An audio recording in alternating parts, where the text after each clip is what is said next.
the sound, the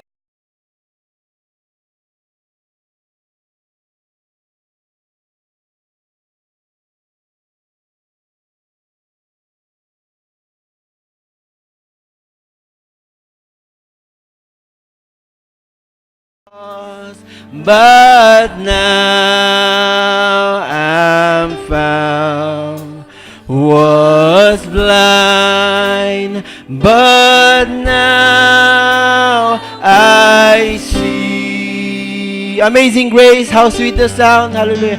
Oh, amazing grace, how sweet the sound that saved a wretch like me. I once was lost. Tayo lang tayo tatayo. But now I'm found. Was blind, but now I see. 'Twas grace that taught my heart to fear, and grace my fears relieve. How precious did the grace appear, the hour I first believed. Oh, through many days. Lahat ng mga tinubos ng ating Panginoon, magpupuri tayo lahat sa Panginoon sa hapong ito. Hallelujah! Yes, Lord! Already come, this grace had brought me safe thus far, and grace will lead me home. Praise God! Praise God! Hallelujah! Oh, praise God! Praise God! Praise God! Praise God! Praise God! Praise God! Praise God! Oh, praise God! Praise God! Praise God! Oh, praise God! Praise God! Praise God! Praise God! Praise God! Bisa pa? Praise God! Praise God! Hallelujah! Oh, praise God! Let us praise God! Hallelujah! With all of our hearts! Yes, Lord God! Pinupuri ka namin, Panginoon! Yes, Lord Jesus! Praise God! Oh, praise God! Praise God! Oh, praise God! Praise God! Praise God! Praise God! Praise God! Praise God! Praise God!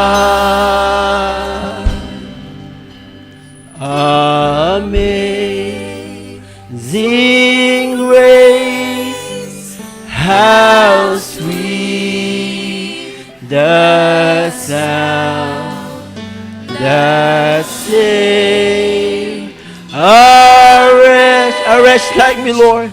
like me. Lord, I was lost, but now, Lord God, I'm found. Was blind, but now I see. Purihin natin ang Panginoon. Hallelujah. Yes, Lord. Thank you, Lord, for your amazing grace, Lord. Thank you, Lord God. I was once lost, Lord, but now, Lord God, I am found, Lord. Amen, amen, amen. Praise God. Tawagin ko si Brother Mauro para sa paunang panalangin. Brother Mauro, amen. God bless you. Amen, Lord. Hallelujah. Tayo po ay mag-pray sa Panginoon, O God. Hallelujah. Muli, Lord, kami po ay lumalapit sa iyo, Ama, na may, Lord, kababaang loob, Panginoon, ayon sa iyong dakilang biyaya sa hapon na ito, Panginoon. Narito po, Lord, ang iyong mga anak na mananambahan sa iyo, Panginoon. Bless mo, Panginoon, sa pamamagitan ng iyong presensya, Father God. Hallelujah. Hayaan mo, Lord, na aming pagkakatipon, Panginoon, ay patungkol lamang sa iyong kapurihan, Father God. Ikaw ay maparangalan sa hapong ito, Panginoon. Salamat, Lord, at muli ka naming masamba, Panginoon. Ikaw ay aming papurihan sa anyo ng aming mga awitan, Panginoon, aming mga patutuo, Panginoon. Salamat, Lord, at muli kang magministry, Panginoon, O God, sa pamamagitan ng iyong Holy Spirit, Panginoon. Narito ang aming bahagi, aming kang pinupuri, pinasalamatan sa hapong ito. At gagawin mo rin, Panginoon, ang bahagi mo, Panginoon, ang i-bless mo, Panginoon, ang pagtitipong ito, Panginoon. Hayaan mo, Lord, na kami gawin mong mababa sa iyong banal na harapan, Panginoon. Maibaba namin ang aming mga pagkukulang, aming mga, Lord, mga gawi na hindi kaya-aya sa iyong paningin. Ngunit salamat sa iyong, O God, banal na kapangyarihan, Father God. Hallelujah. Ang aming mga pagkakasala, aming mga, Lord, kakulangan, Panginoon, tinapon mo na sa dagat ng paglimot, Panginoon. Kaya purihin ka sa hapong ito. Muli, pangunahan mo po, Panginoon, ang bawat isa. Hayaan mo, Lord, na manahan ka sa aming kaluluwa sa pamagitan ng aming puso, Lord. Ikaw ang magbigay ng kagalakan. Bless mo pagtitipong ito. Hayaan mo, Lord, na muli ihayag mo ang iyong kalooban, Panginoon, sa pamagitan ng mga ngaral na iyong salita. Ikaw ay magtuturo kung paano kami mananambahan sa iyo, Ama. Salamat. Pinupuri ka namin, pinasalamatan, at ganun din namin tinataas, Father God, ang patungo pa lamang rito sa bahay-sambahan. Bless mo, Panginoon, sa pamagitan ng iyong pag-iingat. At sa iyo ang karangalan, sa iyo ang papuri, pagdakila sa iyong katastasang pangalan, Lord Jesus Christ. Amen. Amen. Thank you, Brother Mauro. God bless you. Amen. At pwede bang itian natin yung mga katabi natin at kamayan na rin natin sila, ang ating mga kapatid. Praise the Lord. Isang ngiti mo lang, brother. Isang ngiti mo lang, sister. Nakakapagpalakas ka. Amen. Salamat sa Panginoon dahil tayo mga mananagumpay na. Amen. Hallelujah. Since Jesus came into my heart, hallelujah. What a wonderful change in my life has been wrought since Jesus came into my heart. I have light in my soul, for which long I have sought, since Jesus came into my heart. Since Jesus came into my heart.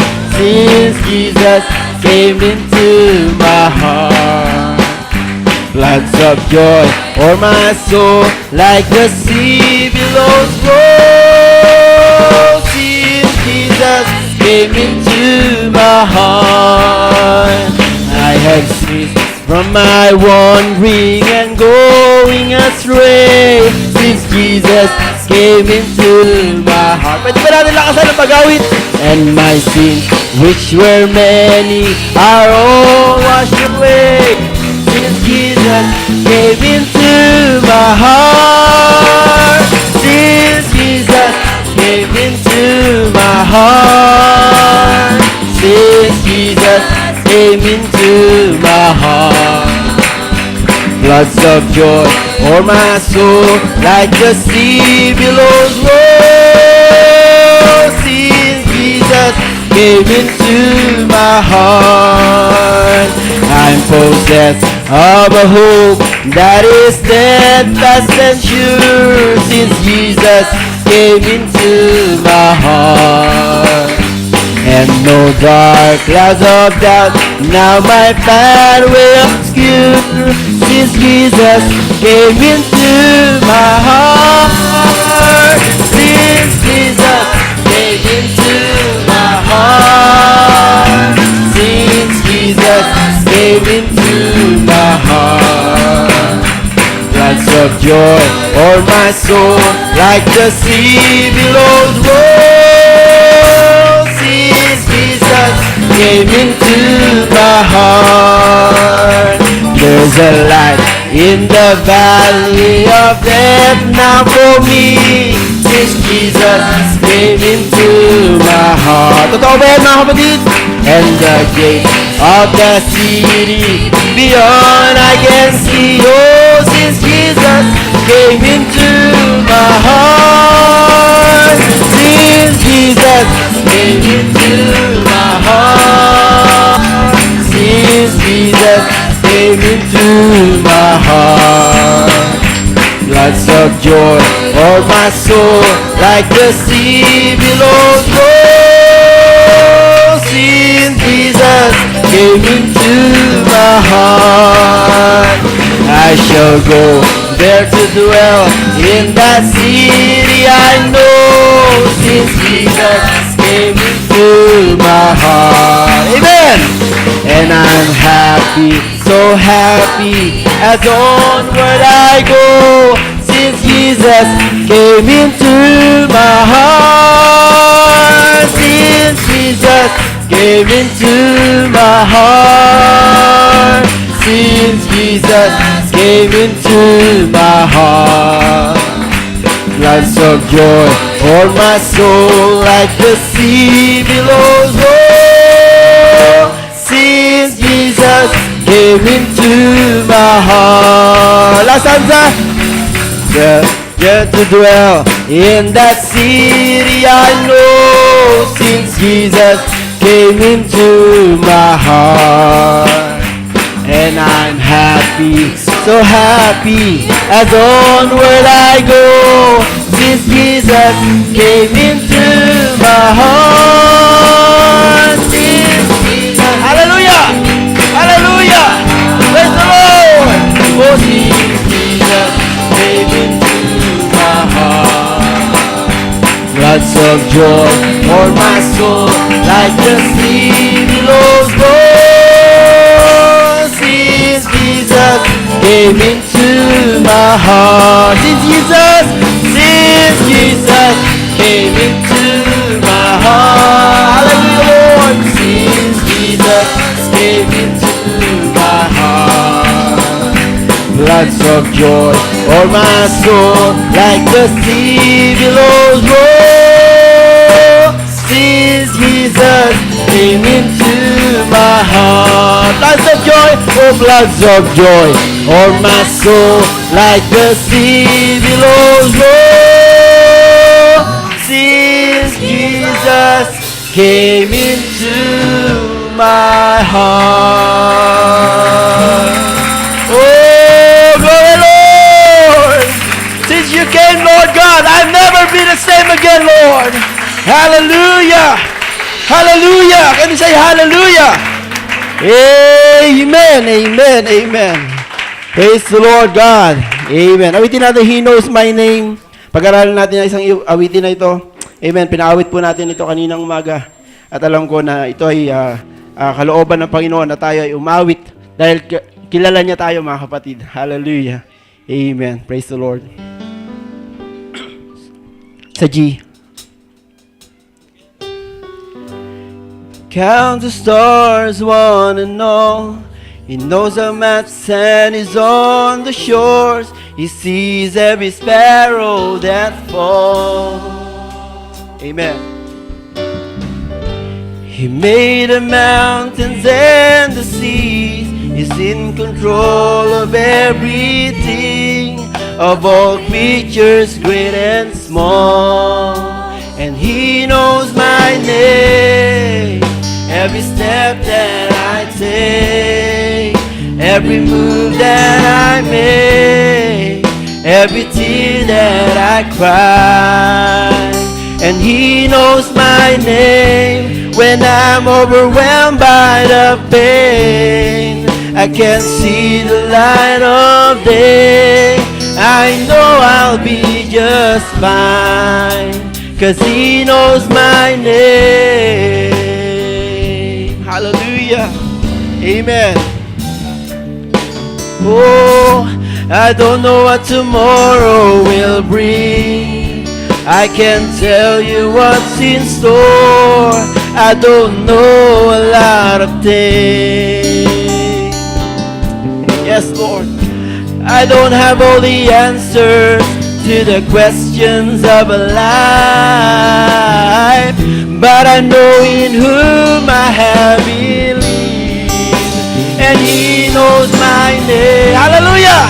Every step that I take, and every move that I make, every tear that I cry, and He knows my name when I'm overwhelmed by the pain. I can't see the light of day. I know I'll be just fine, 'cause He knows my name. Second stanza. Amen, amen, hallelujah. I don't know what tomorrow will bring. I can't tell you what's in store. I don't know a lot of things. Thank you, Lord. Thank you, Lord. Oh, I don't have all the answers to the questions of a life, but I know in whom I have believed, and He knows my name. Hallelujah! Oh, every step that I take, and every move that I make, every tear that I cry, and He knows my name when I'm overwhelmed by the pain. I can't see the light of day. I know I'll be just fine, 'cause He knows my name. Every step that I take, yes, Lord, every move that I make, every tear that I cry, and He knows my name when I'm overwhelmed by the pain. I can't see the light of day. I know I'll be just fine, 'cause He knows my name. Every step that I take, every move that I... Lahat ng kilala ng Panginoon, lahat na nakakilala sa Panginoon, hallelujah, magpuri tayo sa Kanya, hallelujah, amen. Every light of pain, I can't see the light of day. I know I'll be just fine, 'cause He knows my name. Every step that I take, and every move that I make, every tear that I cry, Lord, You know my name, and I'm overwhelmed by the pain, and can't see the light of day. I know I'll be just fine, 'cause He knows my name. Yes, Lord. Oh, You know my name. You know my name, Lord. Oh, You know my name. Hallelujah. Purihin natin ang Panginoon. Hallelujah.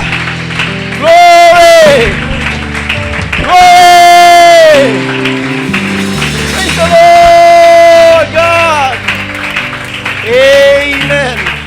Amen! Amen! Amen! Praise the Lord! Ay lahat ng mga kaupo na mga kapatid. Hallelujah! Di ba kayo nagpapasalamat sa lahat na nakakilala sa atin, ang ating Panginoon mismo. Siya yung nakakilala sa ating buong pagkatao. Praise the Lord! Amen. Praise the Lord. So ngayon, Hindi ko na po papatagalin ang trio a cappella nila Sister Pretty May, Brother Arjan at si Brother David. Amen. Salamat sa Panginoon sa kanilang song offering. Praise the Lord. Amen.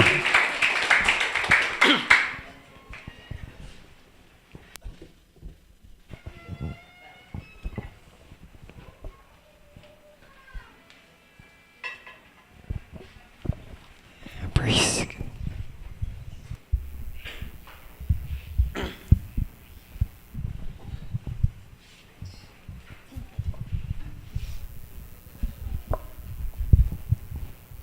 If I only had one song that I could sing you, or a story I could tell before I leave. If I only have one message I could bring you, there's no question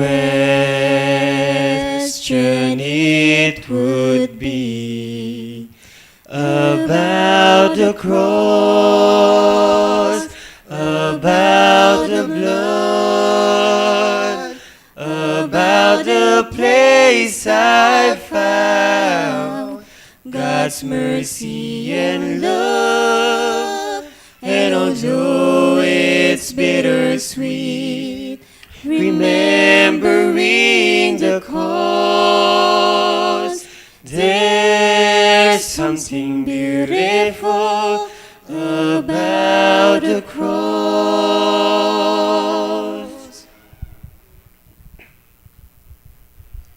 I could sing about the states of grace I live in, And the peace and joy I have when times are tough. And you see in all the blessings I've been given. But in the end, my life is just about the cross, about the blood, about the place I found God's mercy and love. And although it's bittersweet, remembering the cause, there's something beautiful about the cross. 2,000 years ago, if I have watched him die, I think I would have lost all hope, demanding to know why. but now I know the cross means everything, and it's the greatest honor to sing about the cross, about the blood, about the place I found God's mercy and love. And although it's bittersweet, remembering the cause, there's something beautiful about the cross. So I'll cherish the old rugged cross till my trophies at last I lay down. I will cling to the old rugged cross and exchange it someday for a crown. There's something beautiful about the cross.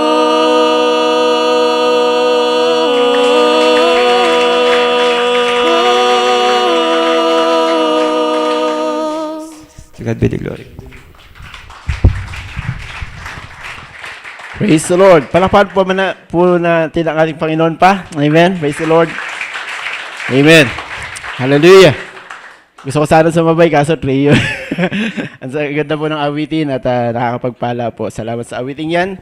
At naway napagpala rin kayo sa mga sa awiting inawit ng ating mga kapatid. Praise God. So ngayon ay dako na po tayo sa ating mga bisita kung meron man po. So wala daw po. So diretso na natin sa mga announcements sa hapong ito. Praise the Lord. Praise the Lord. Amen. So July 17, 2016, next Sunday, at 2 p.m. ay meron pong general meeting of the Board of Trustees. So, alam kong mahalaga yan. Sa mga Board of Trustees, paalala po sa inyong lahat. Sa July 17 po yan. Praise God. At Youth Sports Fest sa July 23 and 24. So, sa Sabado at saka sa Linggo ng hapon. Tama? So, sa 24 po ay meron po tayong general service. So, pakitala nyo na lang po sa inyong mga talaan. Nasa July 24 po ay general service po tayo. Amen. So sa mga hindi po nakarinig na announcement natin, ipaalala na lang po natin. Pinaalala po yan na mas maaga para po hindi po tayo naliligaw sa ating mga announcement. Praise God. Amen. Sa August 2 naman, 2016, first Tuesday of the month, 8 p.m. ay meron pong Men's Overnight Fellowship. Ang topic po ay Classifications of Saved People. Ang ating pong presenters ay si Brother Ansel Canandang and si Brother Arnel Navales. Amen. July to September 2016, ito po ang ating Sunday service schedule. Sa umaga po ay ang bride group. Kanina po, 2, 3, and 4 ay natapos na po ang kanilang gawain. At ngayon po, ang narito po ay ang spirit group, ang groups 1 and 5. Amen. So, yun lang po ang mga paalala. At dako na po tayo ngayon sa ating mga birthday celebrators sa hapong ito. Praise God. Palakpakan muli natin ating Panginoon. Amen. Salamat sa Panginoon dahil isang taon na naman ang dinagdag sa kanilang mga buhay. Praise the Lord. I give good gifts to my children when they ask. Matthew 7:11. Praise God. Belated happy birthday kay Aliyah Ray Apostol. Nung nakaraang Sabado po yan. Happy birthday. Amen, Sister Hazel Acebo sa July 10. Ngayon po yan. Happy birthday, Sister Hazel. Sister Grace Domanais. Ngayon din po, birthday niya rin po. Amen. Praise God. Si Brother Larry Tejano. Bukas po ay birthday niya po. Happy birthday, Brother Larry. Si Brother Rico Ebasco, ang ating magiting na diakono. Amen. Sa July 11. Bukas din po yan. Happy birthday, Brother Rico. Sister Charmaine Kalugay. Sa Tuesday po, sa July 12. Amen. Praise the Lord. Sa pong Sunday Schooler, Brother Ben Rances, sa July 12 po, sa Tuesday din po. Happy birthday po, Brother Ben. At si Julian Fuentes, sa July 14, sa Thursday naman yan. Amen. Si Brother Eddie Alcantara, na pagkaganda-ganda ng kanyang ngiti. Amen. Sa July 15, sa Friday, happy birthday, Brother Eddie. Si Brother Art Angelo Brioso, sa July 15 din. Amen. Sa Friday. Amen. Brother Mateo Payanan sa Saturday po sa July 16, isa pong Sunday School. Sunday Schooler. Amen. So, happy birthday po sa inyo lahat from your family, Elect Bride Assembly. Praise the Lord. At tayo lahat ay mananalangin sa Panginoon. Tatawagin ko po si Brother Gary. Praise God para po ipanalangin natin mga kapatid. Pati po ang ating tithes and offering. Praise the Lord.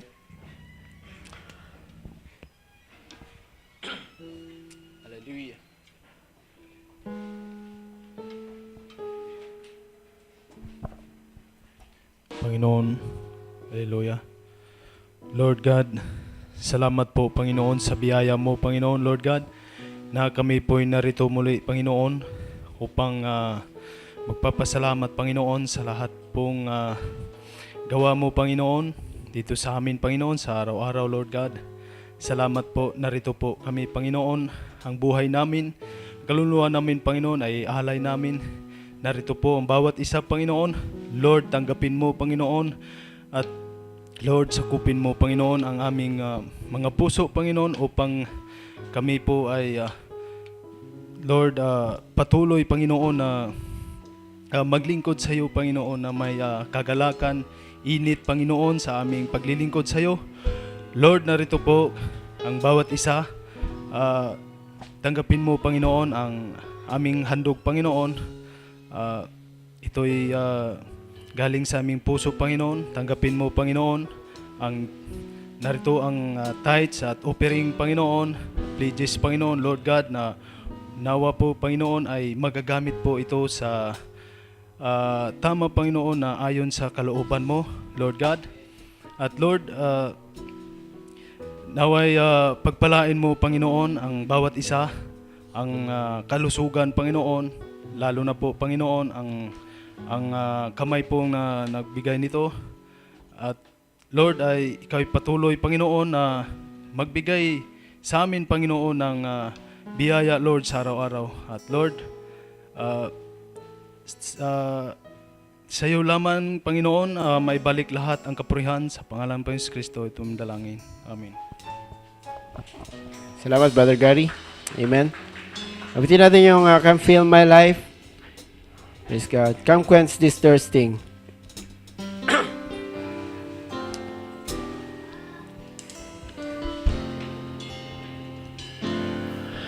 Come fill this void and emptiness.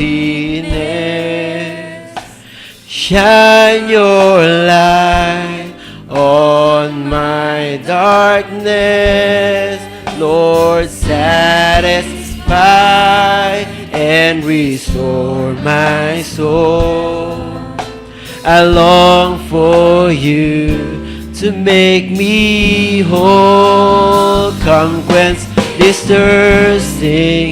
Oh Lord, I am ready. Here I am waiting. Oh, come fill my heart. For you are the only one who can fill me. Here I am waiting. Oh, come fill my heart. Taas natin ng konti. Come fill my life. I am incomplete. Let your love rain down on me. I need you more, Lord, I confess. For more of you and nothing less. Oh, come quench this thirsting. Oh Lord, I am ready. Here I am waiting. Oh, come fill my heart. For you are the only one who can fill me. Oh, here I am waiting. Lord, come fill my heart. Come quench, oh, come quench this thirsting. Oh, Lord, I am ready. Here I am waiting. Lord, come fill my heart. For you are the only one who can fill me. Here I am waiting. Come fill my heart. Here I am waiting. Oh, come fill my heart. Amen. Praise God. Nauuhaw ba kayo sa Panginoon sa hapong ito? Amen. Siya ang pupuno sa lahat-lahat ng pangangailangan natin sa hapong ito. Tayo lahat muli ay tatayo. Praise God. Habang aking pong pinapahudyatan ang ating pastor sa pangaral ng salita ng Panginoon sa hapong ito. Praise God. Naway, nakahanda na po ang bawat isa. Handa na po ba kayo? Praise God. Kung handa na kayo, ay handang tumugon ang ating Panginoon sa hapong ito. Praise the Lord. Awitin natin, you're my brother, you're my sister. Praise God. Habang tinatawag natin ang ating pastor. Amen. Kung meron man tayo.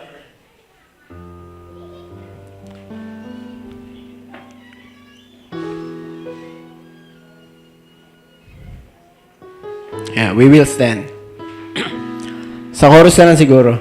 Amen. Hallelujah. You're my brother, you're so take me by the hand Together we will work until He comes. There's no foe that can defeat us when we're walking side by side. As long as there is love, we will stand. Taas natin. Amen. Praise God. Oh, you're my brother, you're my sister. So take me by the hand. Together we will work until He comes. There's no foe that can defeat us when we're walking side by side. As long as there is love, we will stand. Presanza, amen. Sometimes it's hard for me to understand why we pull away from each other so easily, even though we're all walking the same road. Yet we build dividing walls between our brothers and ourselves. But I don't care what label you may wear. If you believe in Jesus, you belong with me. The bond we share is all I care to see. Yeah, forever, if you will join with me, join and sing, sing that you're my brother, you're my sister. So take me by the hand. Together we will work until He comes. There's no foe that can defeat us. Amen. When we're walking side by side, as long as there is love, we will stand. Taas natin ng konti. Amen. Praise God. Amen. You're my brother, you're my sister. Amen. So take me by the hand. Together we will work until He comes. There's no foe that can defeat us when we're walking side by side. As long as there is love, we will stand. Once again, you're my brother, brother, you're my sister. So take me by the hand. Together we will work until He comes. There's no foe that can defeat us when we're walking side by side. As long as there is love, we will stand. As long as there is love, we will stand.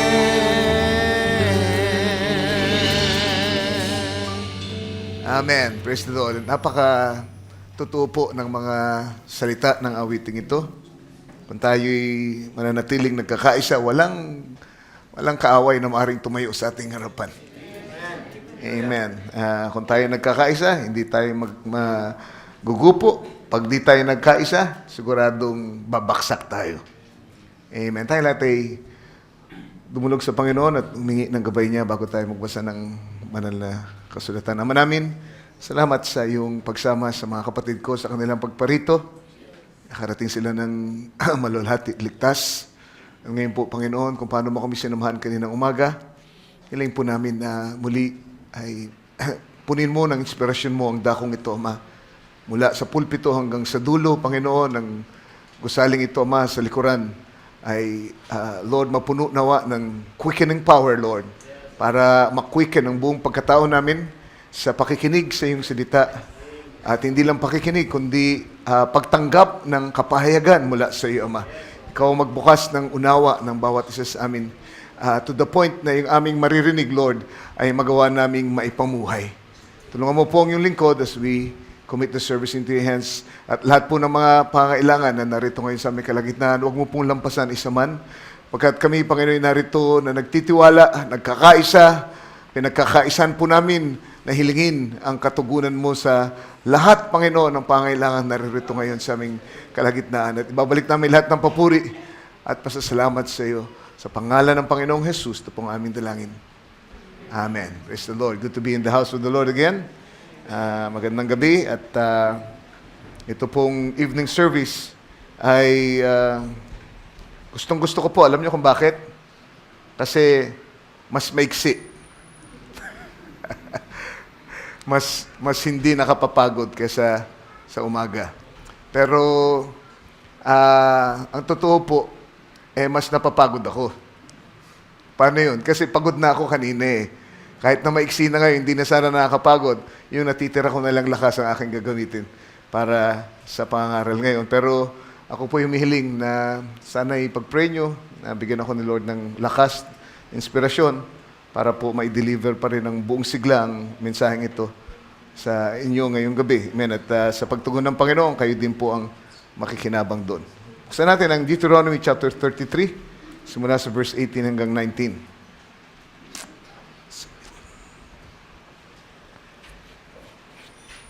Ito po yung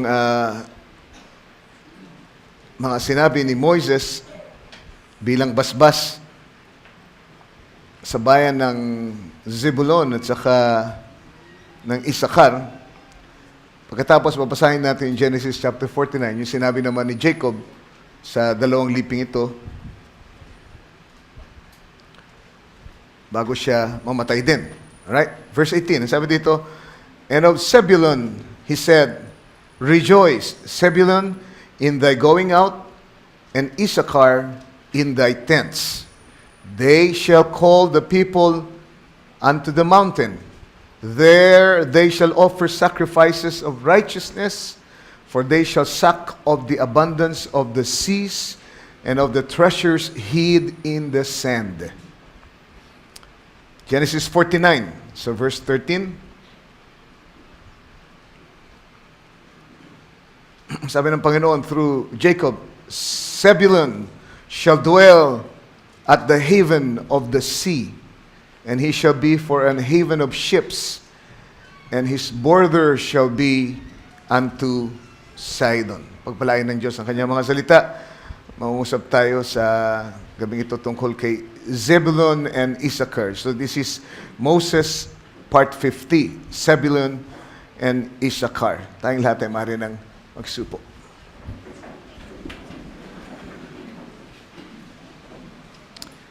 Hallelujah. Gusto ko lang pasalamatan ng Panginoon bago ako magpatuloy. Si Nanay, sino yung ating kapatid na taga-subdivision? Nandito ba siya ngayon? Napilay, pero ngayon ay naghimala ang Panginoon. Anong pangalan niya ulit, Sister Menchi? Sino nakaalam? Seni. Sister Seni, okay. Siya po yung may tindahan dyan. Binibilhan natin at madalas po ay yung mga anak natin pagka bumili ng candy, palaging may extrang candy po. Dahil sabi niya, ang patutuo niya, magaang po ang kanyang kalooban sa ating mga taga rito sa Elect Bride Assembly. At kamakailan lang po ay natapilok siya. At dahil sa may edad na, ay nagkaroon ng fracture yung kanyang buto dun sa kanyang bandang tawag dito, ankle. At lumapit po siya dito, ilang beses siya umaten, humingi ng prayer na sana ay wag na pong kailanganin na lagyan siya ng bakal. Dahil yun po ang sabi sa kanya nung patignan niya yung kanyang ankle na natapilok. At kakailanganin daw ng 100,000 para maisagawa po yung procedure. Pero siya po ay umaten at nanalangin, humingi ng request, pinatungan ko po ng kamay, nagpray kami kasama ilang mga elders. Nung sumunod na linggo po, ay nagpatuto siya na tingnan daw ng doktor ulit. Ang sabi, hindi na kailangang lagyan ng bakal. Siya po ay pinagaling ng Panginoon.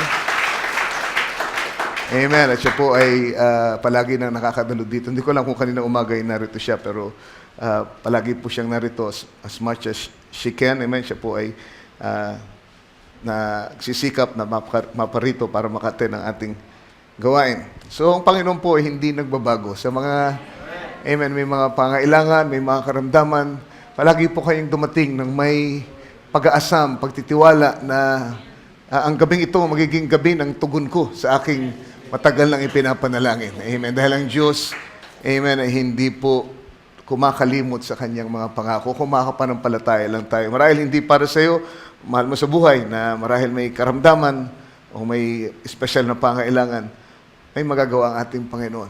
Amen. Yan po ang ating patutuo. At naniniwala ko na pagtitibayan ni Lord ang mga pangako niya yan sa pamagitan ng bride, di ba? Sabi sa huling panahon, sa isang mabilis na paraan, ay papamalas muli ng Diyos ang kanyang kapangyarihan. At dapat ilagay natin yung ating sarili sa posisyon para mangyari sa atin yun. Tayo ang gamitin para yun ay patunayan ng ating Panginoon.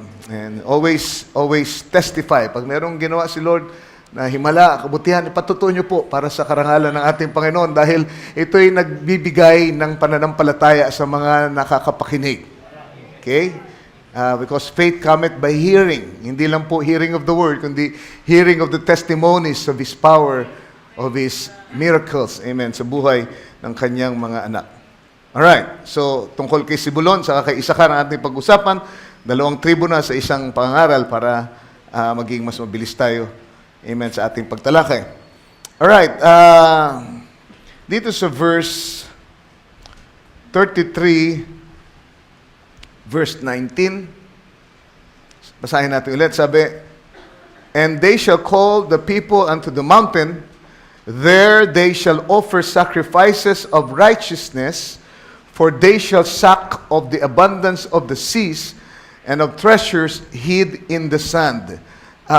Sila daw po, ang tinutukoy dito na tribo ay kay Sibulon muna, ano? Sabi sila daw ay mananawagan sa bayan na magtungo sa kabundukan. Kasi alam nyo, noong mga panahong ito, iisa lang ang lugar ng pananambahan. Hindi po basta-basta nananambahan ng mga tao noon kung saan-saang lugar. Ang Diyos ay pumipili ng isang lugar kung saan inilalagay niya ang kanyang pangalan at doon lang po niya katatagpuin lahat ng gustong sumamba sa Kanya. Okay, sa pagkakataong ito pong templong ito ay malapit doon sa lugar ni Sibulon. Malapit din naman kay, naalala nyo, sino yung isang malapit na, yung lote na kinatatayuan ng templo ay na kina Benjamin din. Yun ay malapit din dito. Sibulon, kaya sila po ay nagyayaya, ang sabi dito, na pumunta sa bundok. Bakit? Kasi nandoon naka-locate o situated yung templo. So itong bayang ito, unang-una makikita nyo ay church-loving people.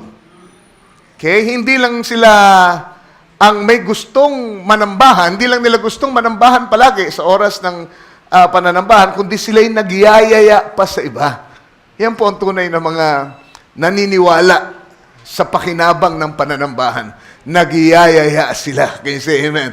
Dahil sila ay natulungan, sila ay lumalago, sila ay sawag dito, napapatatag sa kanilang pagpunta sa simbahan, kaya nagyayaya sila. Once a year, lahat ng makalalakihan ay nagpupunta doon sa templo at ito po ay faithfully ginagawa ng mga taga-Sibulon. Alright? At ang sabi, there they shall offer sacrifices of righteousness. At ang sabi dito sa susunod, for they shall suck of the abundance of the seas and of treasures hid in the sun. Meron sinasabi dito na kanila raw hihit-hitin. Yun ang pagkakasabi sa Tagalog. Ang kasaganaan ng karagatan, ng mga karagatan at ang kayamanang natatago sa buhanginan. So itong tribong ito ay ang kanilang hanap buhay ay ang pagiging mga traders, mga merchantman na nakikipag-trade sa karagatan. Right? O mga seaman, mga mariners sila. So, kanilang tawag dito, Sabi sa Tagalog, hititin, okay. Ang kasaganahan ng karagatan. In other words, doon sila mabubuhay. Right?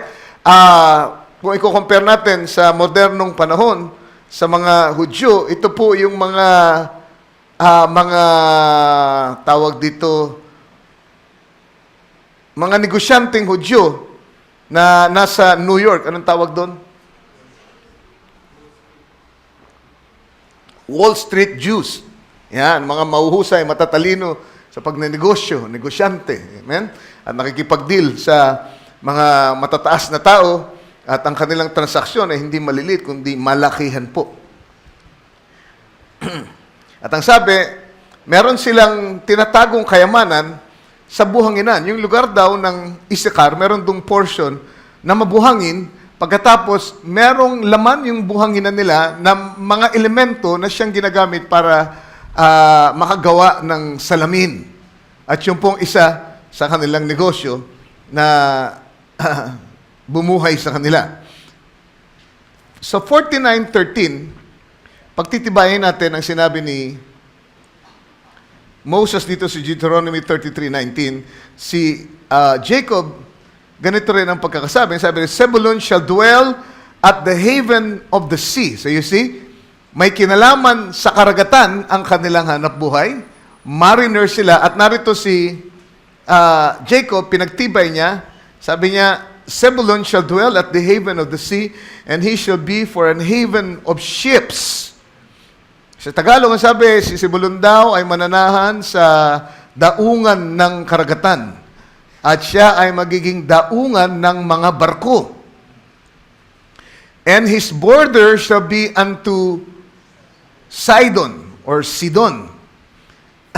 Pero kung titignan niyo yung mapa, kanina pinakita ko yung mapa, itong Zebulun ay hindi naman talaga situated sa dalampasigan mismo ng dagat, kundi nasa bandang gitna. Pwede kaya natin ipakita rin nyo ngayon para magkaroon ng ideya. Ayan, ang mga kapatiran natin.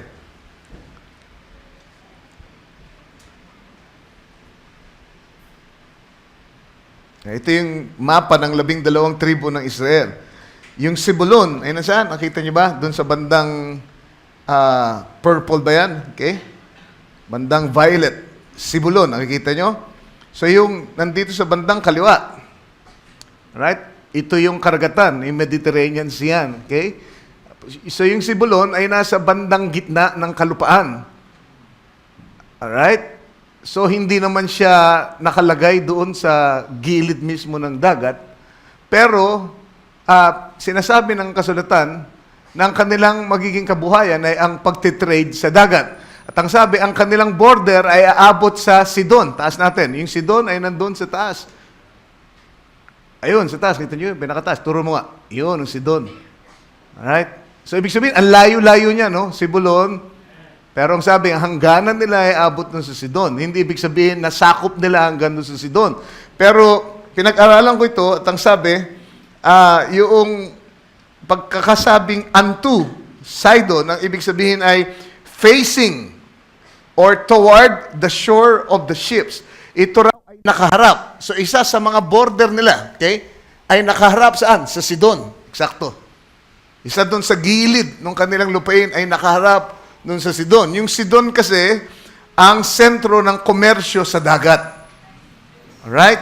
So, merong daan na direkta doon sa kanila, galing doon sa Sidon, kaya nagiging madali ang transaksyon ng negosyo sa kanilang lupain. Yung sinabi na he shall be for an haven of ships. Ibig sabihin nun, hindi mismo siya ang magiging daungan ng barko, kundi yung mga laman ng barko, the contents of the ships will land in Zebulun. Ibig sabihin, galing sa Sidon, itatakbo nila, ibibiyahe nila papunta sa Zebulun. Alright. So, kung titignan niyo yung mapa lang, parang hindi po akma yung tawag dito, yung hula sa kanila. Pero, salamat sa Panginoon dahil pinakita sa atin ang tunay na kahulugan ng mga salitang yun. At ngayon ay naintindihan natin na yun palang ibig sabihin noon. Hindi po sa gilid sila ng dagat, kundi sila ay nakaharap doon sa lugar na kung saan sentro ng komersyo. So madaling sabi, sila po ay mga negosyante, mga seaman. Alright? At ang sabi pa dito sa Joshua 19, para ito'y higit na pagtibayin sa verse 10 ng Joshua 19. And the third lot came up for the children of Zebulun, according to their families, and the border of their inheritance was unto Sarid. And their border went up toward the sea. Alright? So, ang border raw nila ay went up toward, nasa harap, nasa direksyon ng dagat. Alright. So, merong mga salita sa Biblia na kung hindi po natin unawain ng husto, ay mamamali po ang pakahulugan natin. Okay? Pero, yung hiwaga ng buhay ng tribo nitong si Zebulun ay atin pong, kumbaga, nabuksan ngayon. Not necessarily nasa gilid sila ang daungan mismo, kundi meron silang nature na mahilig magnegosyo na pangdagat. Yun. Yung pang isang kahulugan nun. They are facing toward Jerusalem. Parang ikaw, ang pagnanasa mo, ano man yung pagnanasa mo, ikaw ay nakaharap dun sa ninanasa mo. Dun sa gusto mong abutin, sa gusto mong i-accomplish. Alright? So, kumbaga, ito ay symbolic pa rin, hindi literal. Okay? Sila ay nakaharap doon sa Sidon. Ang border nila ay umabot doon sa Sidon. Alright, punta tayo ngayon sa Deuteronomy 33:18 again. Balik tayo doon sa sinasabi ni Moises. Sabi dito, 18, and of Zebulun, he said, rejoice, Zebulun, in thy going out, and Issachar in thy tents. So makikita nyo dito, pinagsama ng Diyos si Zebulun at saka sa Issachar sa isang talata kung saan ay iginawat ng propetang Moses ang kanyang blessing sa kanila. Right? Usually, isa-isa, di ba? Pero dito, makita nyo, pinagsama si Zebulun at saka sa Issachar. Itong si Zebulun saka si Issachar, para magkaroon kayo ng background, ay dalawang huling anak ni Leah. Kay Jacob. Dalawang huling anak ni Leah. At kung titignan nyo dito sa verse na ito, lumalabas na magkaiba sila sa isa't isa.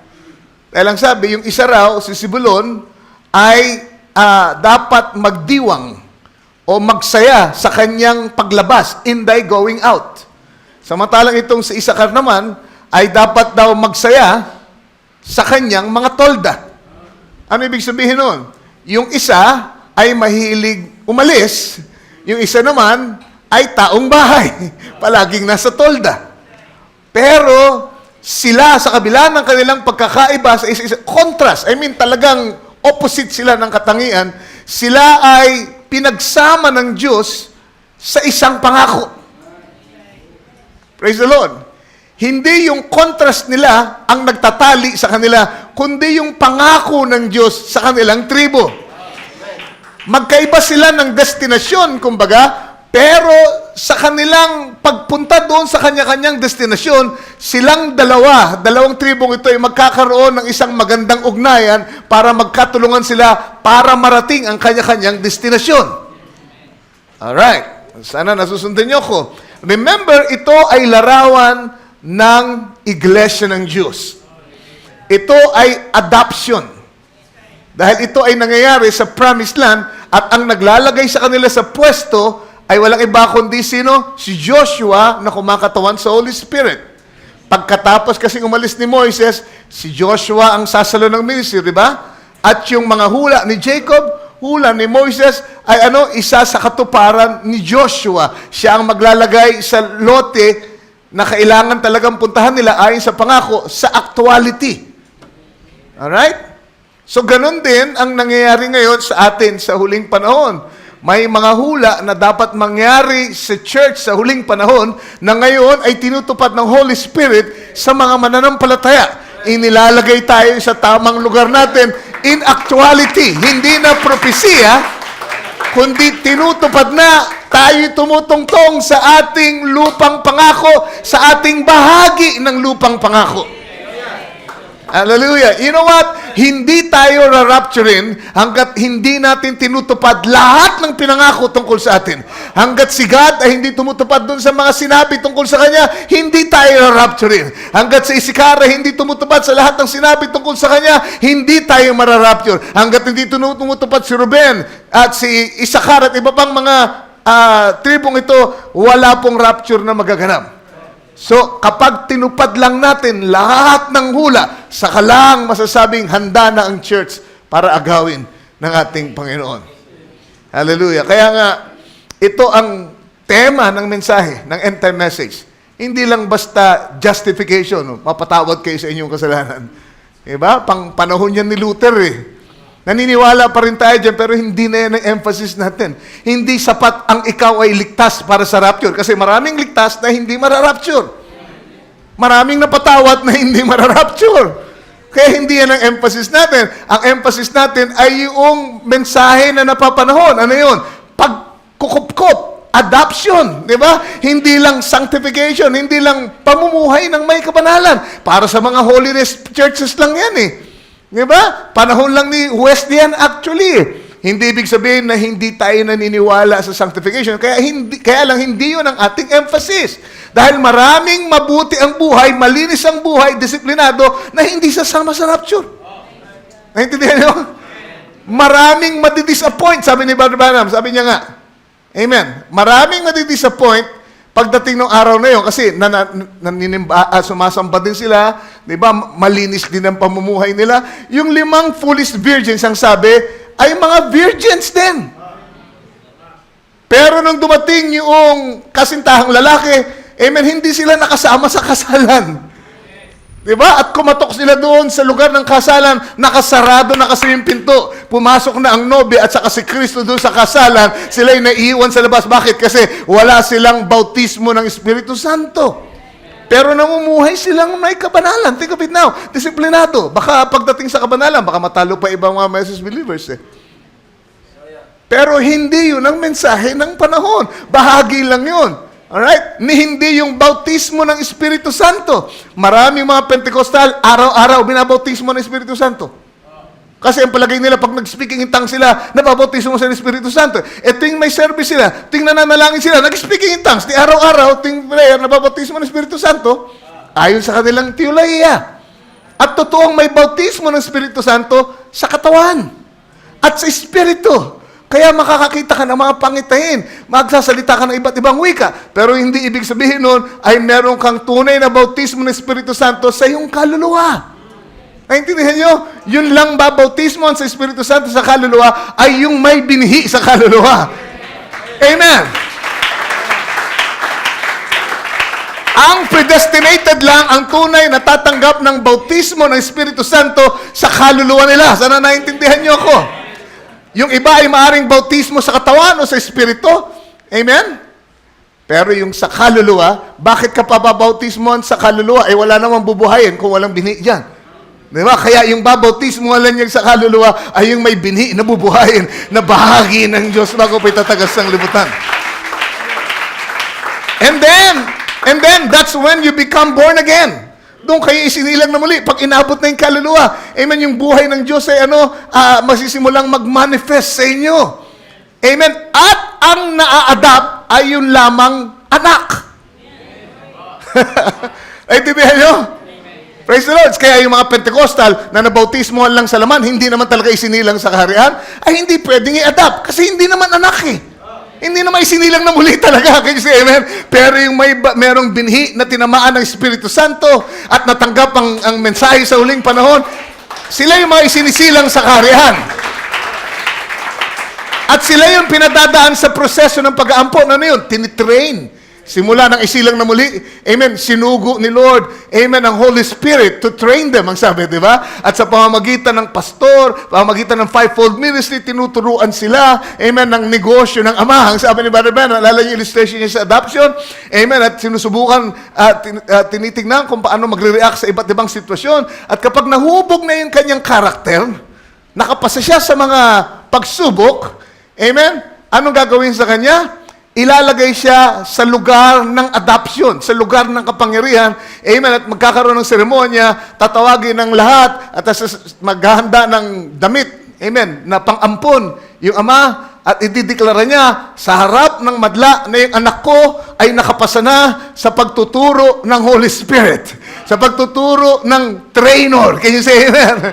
Hallelujah. At ngayon, sa harap niyong lahat ay aking inililipat ang aking kapangyarihan sa kanya. Siya ay binibigyan ko ng kapangyarihan para mangasiwa sa aking negosyo. Ang salita niya ay singtibay ng aking salita. Ang kanyang sasabihin ay parang ako na ang nagsabi. Sino man ang kanyang sisantihin ay masisisante. Bakit? Siya ay inilagay ko na sa pwesto ng kapangyarihan. Pero saan siya nanggaling? Siyempre, ipinanganak muna siya. Amen? Pero kailangan siya i-train hanggang sa siya ay mag-mature. Yun ang mensahe natin. Kita niyo kung gaano kalaki ang requirement? Yun ang mensahe na doon tayo, tawag dito, naka-focus. Alright? At yun dapat ang ating tinutupad. Dapat ang pamumuhay natin ngayon ay hindi na yung mga pasaway na lang sa holiness pa lang, pasaway na tayo. Dapat matagal na natin iniwan. Hindi na natin problema dapat yan. Ang pinoproblema natin ngayon ay paano mag-mature. Di ba? Hindi na natin problema dapat ngayon. Ligtas ba ako? Hindi. Napatawad na ba ako talaga o hindi? May konsensya pa. Meron pa ako naalala ng mga kasalanan ko dati. Dapat wala nang tanong yan. Justified ka na as if you never did it in the first place. Amen. At hindi na tayo yung palaging naghahanap ng sensation pagka may service. Sana kilabutan ako. Sana tumaas yung mga balahibo ko. Sana yung buko tumaas na ganun. Para masabing, hinipo ako ni Lord. Na para bang pagka walang nararamdaman, wala si Lord. Ano yun? Mga bata yung ganun. Amen? Hindi natin sinasabi na hindi na nangyayari yan. Well, masarap yung nararamdaman natin yung kanyang presensya. Pero kung ikaw ay mature sa pananampalataya, maramdaman mo hindi ang kanyang presensya, alam mong narito siya. Hallelujah! Praise the Lord! Amen! May pagkilos man ng Espiritu, may gifts man o wala na kumilos, amen. Alam mo na ang Diyos ay naririto dahil siya ay nangungusap sa iyo. Amen. At nangungusap siya ng mga malalalim na bagay. Amen. Na iunawaan lamang sa tahanan ng Ama. Kaya mayroong mga tao hindi makaintindi sa usapan natin. Bakit? Kasi hindi anak. At hindi pa nag-mature. Ngayon, ina-expect ni Lord pagka nangaral ang preacher at siya yung nangungusap sa pamagitan ng preacher, masalo nyo, masapo nyo. Amen. Pinadaan niya na kayo sa maraming pagtuturo. Dapat ngayon, malinaw na ang kanyang kaisipan sa inyo. Amen. Nakakatch nyo na yung kanyang kaisipan. Bakit? Binibigay niya sa inyo unti-unti ang kanyang kaisipan. Ang sabi sa Biblia. Amen. We should have the mind of Christ by now. Bilang mga adopted son. So yun. Hanggat di tayo dumarating doon, at tinutupad natin yun at natutupad yun sa ating buhay, walang rapture. Alright? So ito yung pinapakita natin. At dito sa pagtupad natin, nung hulang yun sa ating buhay, may kanya-kanya pa tayong ginagampanan. Iba-iba yung ating ministry. Iba-iba yung ating, tawag dito, kaloob. Iba-iba yung katangian natin na naangkop doon sa pinagagawaan ni Lord sa atin. Kaya minsan, hindi tayo magkasundo sa yung gusto natin, di ba? Yung hilig natin. Kasi iba-iba ang pagkakayari sa atin. Pero hindi ibig sabihin nun, hindi tayo magkakapatid. Paano si Sibulon at saka si Isakar ay hindi po magkatulad ang kanilang katangian. Yung isa layas, yung isa taong bahay. Pero pinagsama sila ng pangako sa isang bersikulo. Hallelujah! Iba-iba ang ating hilig, iba-iba ang katangian natin. Pero pinagsama tayo ng salita ng Diyos sa isang iglesia. Praise the Lord. Hallelujah. So, hindi sila pinagsama ni Lord dahil lang sa sila'y magkapatid sa isang ama at isang ina, kundi sila'y pinagsama dito sa hulang ito dahil sila ay masigit na magkalapit sa pangako kesa doon sa mga half-brothers nila. yung kanilang buhay ay magkasalikop. Yung kanilang mga gagampanan, magkakatulungan sila. Amen. Sadyang pinaglapit sila ni Lord kahit na magkaiba ang kanilang nature. Amen. Sipin niyo ito. May mga tao na sadyang nahahatak kayo papalapit sa kanila. Without even trying it. Diba? Hindi mo nung sinisikap na mapalapit ka dun sa isang kapatid na yun. Pero meron kung ano na, paano magaang ang loob ko dito sa kapatid na ito. At kapag kayo nagsama, bagamat hindi kayo totally magkapareho ng katangian, but somehow, amen, meron kung anong harmony na namamagitan sa inyo na kayo'y nagkakasundo. Pag may pinagkasunduan kayo, amen, ito ay nagagawaan nyo at nagkakatulungan kayo. Kung ano yung wala sa isa, ay sinusupply ng isa. Nagko-complement kayo sa isa't isa. Hallelujah. Meron naman mga tao na gustong-gusto mong makapalagayan ng loob, pero sadyang hindi mag-work out eh. Diba parang ginawa ko ng lahat para pansinin ako, pero wala, hindi ako pinapansin eh. Mas close siya talaga doon sa isang sister eh. Amen. Alam niyo, pagka ganun, huwag niyong ipilit. Kasi sadyang merong mga tao na pinaglalapit-lapit ng Diyos para makapag-harmonize, para sila ay magkatulungan. Di ba? Huwag niyong pilitin na hindi mo kasundo ang maging katrabaho mo para to pa rin ang pinagagawa ng Lord sa inyo. Kasi mangyayari lang yan, amen, ay pag-diskusyon lang kayo na magdidiskusyon, wala kayong magagawa. Pero pagka kayo pinagdikit ni Lord, kahit magkaiba pa ang katangian nyo, amen, tuto pa rin nyo ang layunin ng Diyos sa inyong buhay. Alright, so si Bulon, layas ng layas. Negosyante kasi. Di ba? Biyahe ng biyahe sa barko. Praise the Lord. Sabi ko nga kanina, yung passport, patong-patong na. Bakit? Kasi kung saan-saan bansa nagpupunta, punong-puno ng tatak ng iba't ibang immigration yung kanyang passport. Kaya hindi kakasya isa lang na binibigay, kailangan makapal eh. Diba? Ginagawa kasi pagka malipis yung passport mo, bibigyan ka ng bago, ipapatong mo na lang. Pag napuno ulit, papatong mo na lang. Kaya patong-patong na yun. Punong-puno na yung kanyang mga passport. Alright? Samantalang si Isakar, amen, kung titignan mo yung passport, pangalan niya lang ang nakalagay doon. Wala pang tatak. Kasi hindi nakalalabas. Nandun lang sa bahay. Kontento na siya. Nandun siya sa mga tolda. Hallelujah. Pero hindi ibig sabihin nun na walang silbi si Isakar.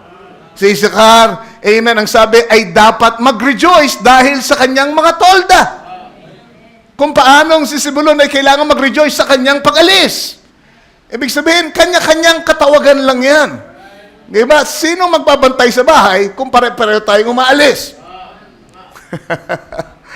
Praise the Lord. Kaya nagko-complement sila. Pag wala si Zebulon, nandyan si Isakar sa tabi-tabi para bantayan yung sambahayan ni Zebulon. Tama ba yun? Hallelujah. Pagka merong kailangan i-maintain dun sa sambahayan, nandyan lang sa tabi-tabi. Di ba? Yung mga taga-maintain ng mga tubero, nandyan. Yung mga tawag dito, karpintero. Mga laborers. Makikita natin mamaya. I don't want to get ahead of myself, pero si Isakar ay itutulad sa isang uri ng hayop na nagpapakita ng pagiging laborer.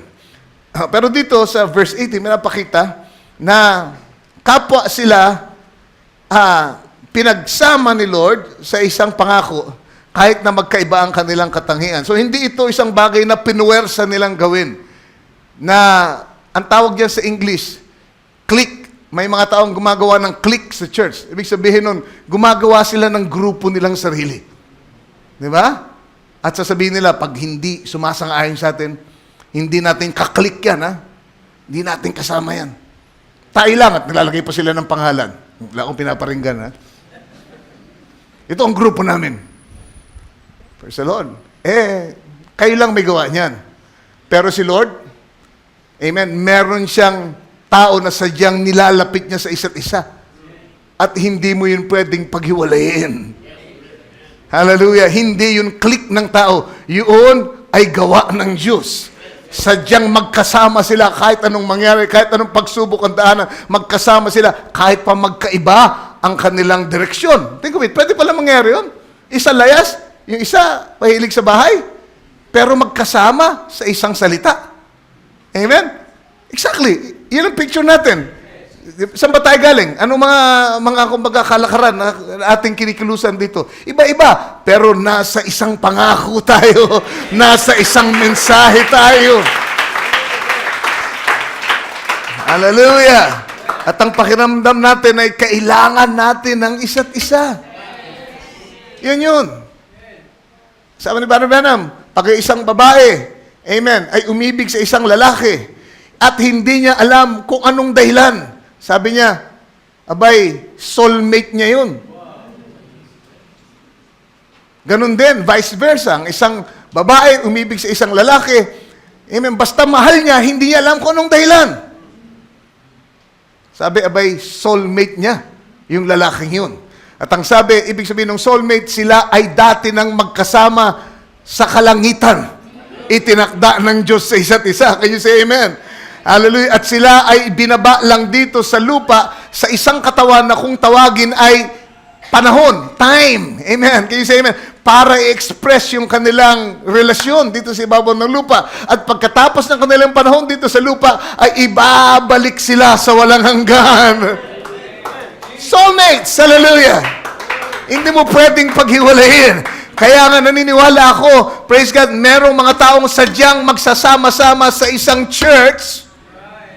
Amen. May ministry, may pastor, merong mga nakatakdang mga taong magpapasakop doon sa pastor na yon at susuporta doon at magtutulungan sila. Amen. Hallelujah. Ang pastor ay re-respeto doon sa mga tupa. Yung mga tupa ay re-respeto sa pastor. Marahil may mga tupa na hindi kapareho yung katangian yung pastor, pero kanyang marirecognize ang katawagan ng pastor na yon. And he will support him ano man nang mangyari. Sabi ni Brother Branham, yan ang tunay na pagkilala sa inyong pastor, amen, na magdadala sa inyo hanggang sa dulo ng lakbay. Hallelujah. Kaya hindi natin pinipilit. Amen. Ang sino man na, dito na lang kayo. Di ba? Dito na lang kayo. Amen. Ang mahirap kasi pagka ganun, kung ayaw dyan sa inyo, mangyayari lang doon, magiging kabigatan lang. Di ba? Magiging mahirap lang. Pero kung yan ay tinakda ng Diyos dyan sa lugar na yan, hallelujah, hindi mo kailangan bigyan ng posisyon.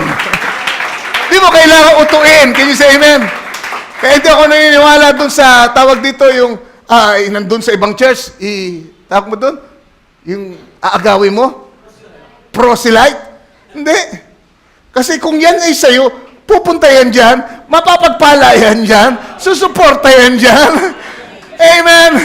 Kahit anong mangyari dyan, kahit anong problema, hindi ka iiwanan yan. Bakit kayo tinakda ni Lord from eternity?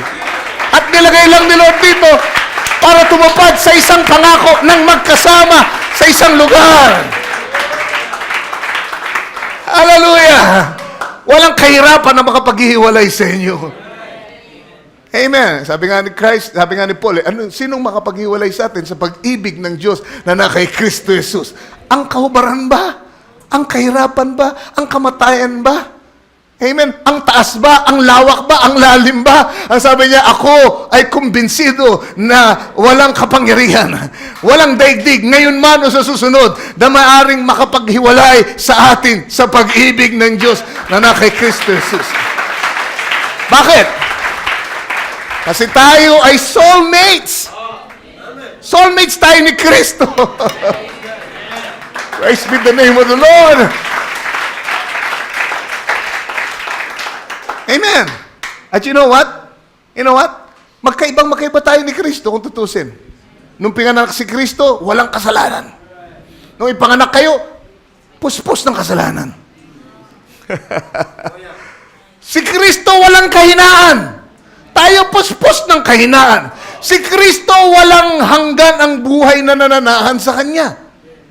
Pero tayo, sabi, lahat ng isinilang ng babae ay maiksi ang panahon at puno ng kabagabagan. Amen. Pero kinailangang makatagpo natin si Kristo para yung wala sa atin ay makuha natin sa Kanya. Amen. At yung wala kay Kristo ay makuha niya sa atin, ano yung wala kay Kristo? Kasalanan. Tama ba yun? Paano siya magbabayad? Kung wala naman siyang mabayaran. Di kinuha niya yung utang niyo para meron siyang bayaran. Hallelujah! Tayo ay tinakda ng Diyos. Soulmates before the foundation of the world. Meron kang taglay na kailangan ni Kristo at meron taglay si Kristo na kailangan mo. Hallelujah! Amen! Ang meron lang si Kristo dati, amen, ay yung kaalaman ng lahat ng bagay. Pero hindi niya naramdaman. Pero kailangan magkatawang tao siya. Amen. Siya ay kumuha ng katangian. Meron tayo para kanyang malasap o maramdaman lahat ng dinadanas natin. Lahat ng sakit. Lahat ng kirot. Lahat ng pagsubok. Lahat ng emosyon ng tao. Amen. Nung siya'y magkatawang tao. Nung siya'y makipag-isa sa tao. Are you listening to me? Nung magkatawang tao siya, lahat nung hindi niya nararanasan dati, naranasan niya. Kailangan niyang maranasan yun. Bakit? Dahil sa pamamagitan nun, ay magiging siya ay isang saserdoteng nakauunawa ng ating mga kahinaan. Hallelujah! Tayo naman na puno ng kahinaan. Nung tayo'y mabautismo ng Espiritu Santo, ay naunawaan natin, not by might, nor by power, but by the Spirit, says the Lord. Meron tayong mga magagawa na hindi galing sa ating sariling kakayahan, kundi sa pagsandig sa Kanya, pagtitiwala, pagsuko ng ating sarili, dadaloy ang Kanyang kapangyarihan sa atin. At tayo makagagawa ng mga kagilagilalas na bagay na hindi natin naisip na kaya natin gawin. Bakit? Dahil nakipag-isa tayo sa Kanya. Hallelujah! Total opposites. Pero meron tayong mga complementary natures na kailangan ng isa't isa. Hallelujah. Amen. Sariwa yun. Wala yung kanina. Hallelujah. Hallelujah! Amen. They blend together. They harmonize. Two different worlds, but the Word put them together. And that's their link. The Word put them together. Si Bulon, layas. Si Isakar, taong bahay. Pero sila'y pinagduktong ng salita ng Diyos. Parehong dapat magdiwang. Mag-rejoice ka sa pagiging layas, si Bulon. Mag-rejoice ka sa pagiging taong bahay, Isakar. Sabi ko kanina, parang nakita ko si kuya ko, saka ako. Alam niyo si kuya ko nakatatanda sa akin, Brother Ruel. Okay. Para lang maunawaan niyo. Okay? Para ma-appreciate niyo. Tinakda kami ni Lord, magkasama sa isang bahay, isang pamilya. Pero total opposites kami niyan. Simulat sa pool. Si kuya kasi, ano yan tawag dito, ma-PR yan. Di ba? Magaling humarap sa tao. Ako po yung tipong mahihain. Kung di mo ko kausapin, hindi ako magsasalita. Nandiyan ako sa isang tabi, sa sulok, tahimik, parang suplado. Parang lang po yun. Pero si kuya, palagi nakangiti, palagi nag-aalok, nagkukwento, nagpapatawa at lahat. At hindi lang po yun. Si kuya, sorry kuya, kwento ko lang, sumulat sa pulayas na po yan. Hindi yan mapakali sa bahay. Alam niyo palaging nawawala sa kanya? Isang gamit niya palaging nawawala. Alam niyo kung ano? Tsinelas.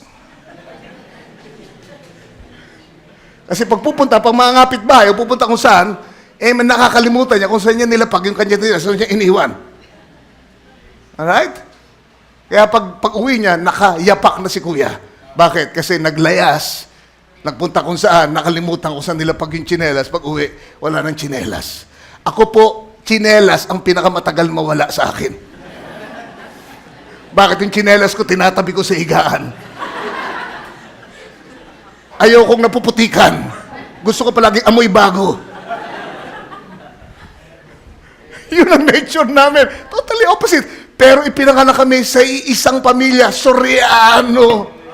At paglaki namin, meron palang katawagan si Lord. Meron pala siyang plano sa amin. At pareho kaming magle-labor sa ubasan ng Diyos. Magkaiba ang nature ng ministry. Pero naniniwala ko, iisa ang layunin. Ang tulungan ng nobya ni Kristo Jesus. Hallelujah! Ang tawagin ng mga pinili. Hindi porket magkaiba ng ministry, ay hindi na magkasama sa ekonomiya ni Lord. Hindi ko pwedeng sabihin, kasi ganyan yan, hindi yan bride. At dapat din niya rin sabihin yun. Dahil ganyan yan, hindi yan bride. Ha? Magkaiba lang ng katawagan. Iba ng nature. Pero pinagduduktong ng pangako sa isa't isa. Hallelujah. Kaya ngayon pagdating sa ministry, nag-manifest din. Diba? Ang kuya talagang napakasipag niyan mag-evangelize, pumunta sa iba't ibang bansa. Diba? Missionary, yung tipo ng kanyang kaloob. Hallelujah. Sabi ko nga kanina, magkakapi sa Hong Kong, manananghalian, almusal sa Hong Kong, manananghalian sa Singapore. Amen? At pagkatapos maghahapunan sa Pilipinas, sa Mindanao. Amen? Because yun ang kanyang nature. Go, go, go. Di ba? At ang sabi ni Lord, Ismael, rejoice for your going out. Pero praise the Lord. Sabi ni Lord, Ray, rejoice for Elect Bride Assembly. Rejoice for your tent. Hallelujah. Hindi ko pwedeng sikapin na gayahin siya kasi ganun siya. Dapat ganun din ako. Hindi eh. Di ba? Wala yun sa nature ko. Hindi yun ang pagkakatabas sa akin eh. Lumalabas din ako paminsan-minsan pero iba yung passion eh. Passion yun ng kuya eh. Di ba? Ang passion ko naman dito. Yung manermon ng manermon doon sa mga nandito. Manalangin. May palakasin. Mga kapatiran. Praise the Lord. Pero iisa lang. Amen ang pinaglilingkuran. Iisa lang ang layunin. Alright, punta tayo sa verse 19. 33:19 na tayo. O 49, I'm sorry. Sa sinabi naman ni Jacob, 49:14, tutuloy natin yung sinimulang sabihin ni Jacob tungkol kay Isaacar. Sabi dito, Isaacar is a strong ass couching down between two burdens. Siya daw ay parang isang malakas na asno na yumuyuko. Ibig sabihin ng couch eh. Yumuyuko sa pagitan ng dalawang pasanin. Alright? Yan ang Tagalog niyan. So, merong dalawang pasanin na pinapasan itong si Isaacar. What is this? Symbol. Di ba? Symbolic statement ito. Prophetic utterance. Hallelujah. Pag sinabi mong asno, hindi po ito panghahamak sa lipi mo. Ang asno nung araw, sa panahon isinulat ito, ay isang pinahalagahang hayop. Siya ay simbolo ng kalakasan at kasipagan. Kaya ang sinasabi dito tungkol kay Isaacar, siya ay masipag, siya ay is a beast of burdens. Amen. Siya ay pumapasan, yung katangian niya, kaya niyang magpasan ng mga kabigatan nang hindi nagrereklamo. Alright? Praise the Lord. Now, tapos na yung pagkukumpara ko kay Brother Ruel sa kay Brother Ray. Hindi ko sinasabi ako ito si Isaacar na ito ngayon. Ha? But this is his nature now, Isaacar. Amen? Siya ay masipag, gawa ng gawa, trabaho ng trabaho, kahit anong bigat. Amen? Walang reklamo, walang bulong.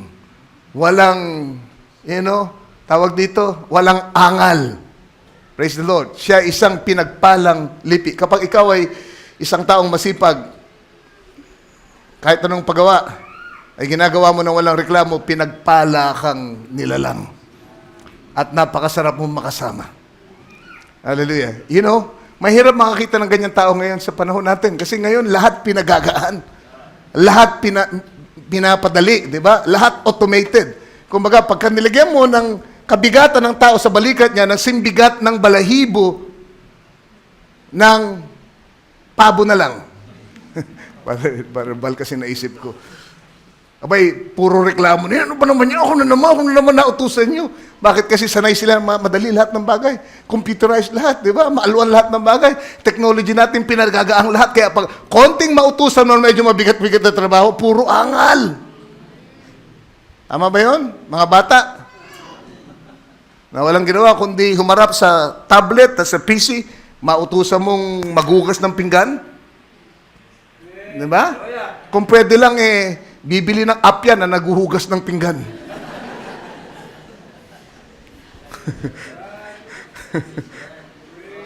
Bakit? Kasi yun yung ating panahon Pero ito, may mga tao sa uling panahon na tulad ni Isakar, walang aral kahit ano ipagawa mo.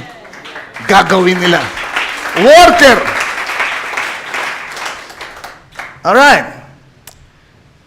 Pero sabi ko nga kanina, yung donkey, meron ding hindi magandang katangian. Sabi nila, si Brother Eddie nga, kinukwento niya sa akin, nakita na raw siya ng donkey, hindi ko lang, nakita niya siguro sa video, na yung napagod, pag napagod yung donkey, uupo na lang yan sa isang tabi at hindi mo na mapapatayo. Kumbaga, hard-headed naman itong donkey. Okay, maganda yung katangian niya bilang masipag, burden bearer, pero pagka sinumpong niyan, tigas naman ang ulo niyan. Di ba? Pag sinabi niya, ayaw na niya, huwag kang hara-hara, sisipain ka niyan. Di ba? Meron namang ganun. Na sipag-sipag, di ba? Kung anong gusto gawin, talagang yun ang passion niya, gagawin niya ng buong puso niya, pero ingat ka, pag sinumpong niya, masisipa ka, huwag kang lalapit-lapit. Amen? So ganoon yun, darating yung panahon na pagod na, ayaw na siguro, nagsawa na, higa na lang yan, hindi mo na raw mapapatayo. Hard-headed. Praise the Lord. Ganon talaga tayo. Sa kabila ng marami nating kahanga-hangang mga katangian, meron pa rin tayong hindi magandang katangian. Walang exception. At least merong isang hindi magandang katangian. Sino ba dito merong isa lang? Mapanat kayo kung merong isa lang kayo. Dahil ako, tinitiyak ko sa inyo, hindi isa lang. Sasabihin natin ilan? Huwag na lang. Marami pa akong pinagpipray. Amen? Pero salamat dahil ang Diyos hindi nagsasawa. Amen? Hindi porkit ang donkey merong hindi magandang katangian ay hindi na ginamit ni Lord. Abay, sinakyan niya ng hari, sinakyan ng propeta. Amen? At sinakyan niya mismo. Sinakyan ni Kristo yung donkey na merong pangit na ugali. Sa kabila ng ganyang maganda ugali, sinakyan niya. Ibig sabihin noon, hindi siya nag-give up sa atin. Sa kabila ng ating, amen, mga pangit na ugali, sinasakyan pa rin niya tayo by the Holy Spirit para dalhin siya sa dapat niyang puntahan. Hallelujah! Hindi nahiya si Kristo na ang kanyang sinasakay papunta sa Jerusalem para tuparin ang pinaka-layunin ng pagparito niya ay isang donkey lamang. Hindi siya sumakay sa kabayang puti na panggera, kundi sa isang donkey. Amen. Praise be the name. Burden bearer. Hallelujah. Alright. So ang sabi, meron siyang dalawang pasanin. Alam niyo yung dalawang pasanin na yun ni Isakar? Una ay yung, tawag dito,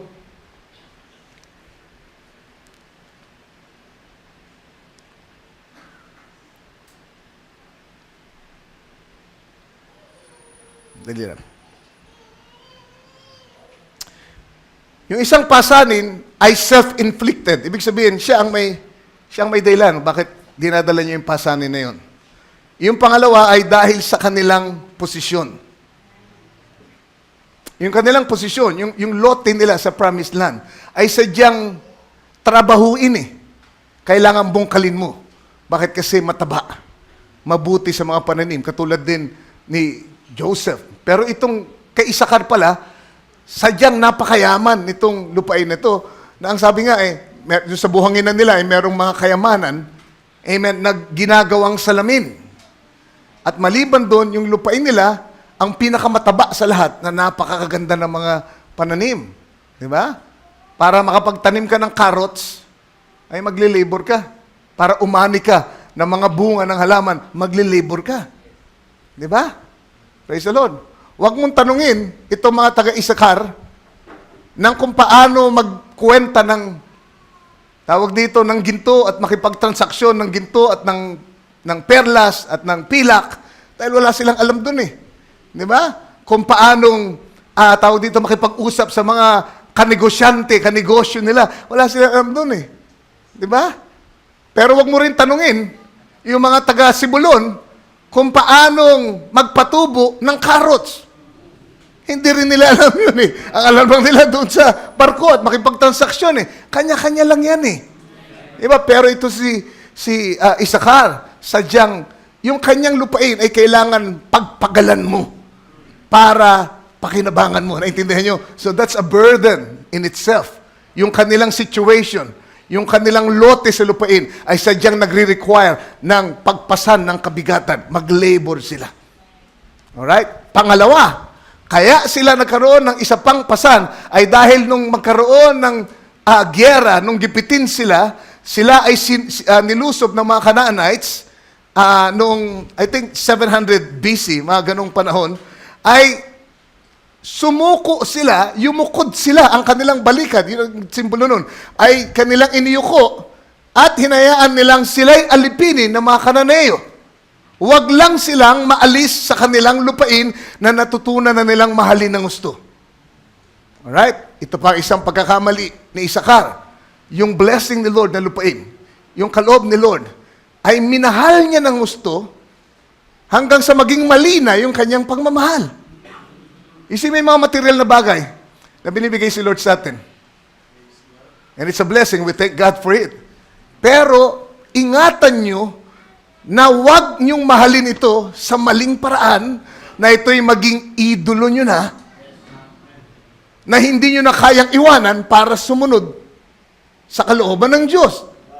Diba? At kayo magko-compromise na sa inyong pananampalataya para lang huwag mawala yung bagay na yon na minamahal nyo na ng gusto. It became an idol to you. At imbis na ikaw ang gumamit doon, ikaw na ang kinokontrol ng bagay na yon. Naintindihan niyo ba ako? Yun ang nangyari sa lipi ni Isakar. Dumating yung paglusob ng mga Canaanites at praise God, of course, ang siguro hiniling nila, okay, sige, kami ay papaalipin na, magtatax na lang kami sa inyo. Huwag nyo na lang kami aalisin sa aming lupain. Pero ayon sa history, sila ay kinubkob pa rin, sila ay dinala kung saan sila gustong dalhin. Amen. At yung kanilang lupa ay inangkin, kinamkam itong mga Kananeo. Ang sabi din sa history, para lang magkaroon kayo ng idea, when Tiglath-Pileser, yun ang pangalan nung sumakop sa kanila, annexed this territory to the Assyrian Empire in 732 BC, Issachar lost all rights of self-government. And in 721 BC, this tribe, along with all the others of the northern kingdom, was carried into exile. Sila daw ay dinala itong mga lumusob sa kanila. In-exile sila. At kinuha, kinamkam yung kanilang lupain. Ano yun? Ang Isakar ay tulad sa asno na may dalawang pasanin sa magkabilang tabi niya. Yung isa ay dahil sa kanyang posisyon, yung isa ay dahil self-inflicted. Siya'y nag-compromise para lang huwag mawala yung lupain sa kanya. At imbis na mapa sa kanya, mapanatili niya yung kanyang lupain, ay lalong naagaw sa kanya kasi siya ay nag-compromise at siya'y pinahirapan ng mga Canaanites, pinag-tax ng husto. Ano yun? Dalawang kabigatan. Alright, para maintindihan nyo lang yung ibig sabihin ng scripture.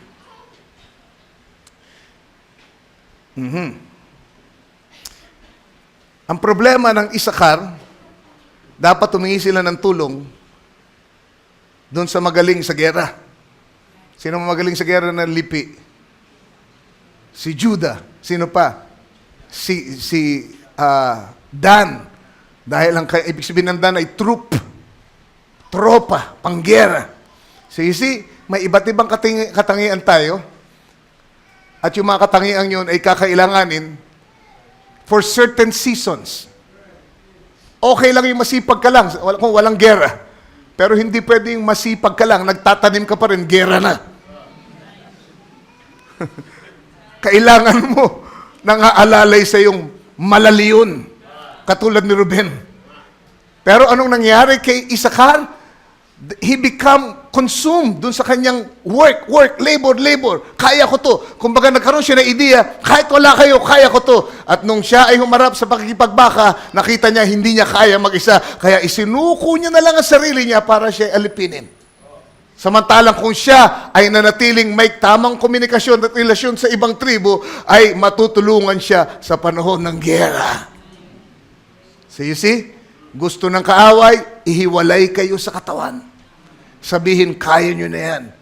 Kaya nyo magsolo. Kayo na lang, kaya nyo. Hindi nyo na kailangan nyo, ganyan, kailangan. Pero yan ay trick ng kaaway para kayo ay mawalan ng tulong sa panahon ng pangangailangan. So let's remember that always. Palaging pinapakita sa ating pag-aaral. Kailangan natin ng isa't isa. Praise the Lord. Magtulungan tayo.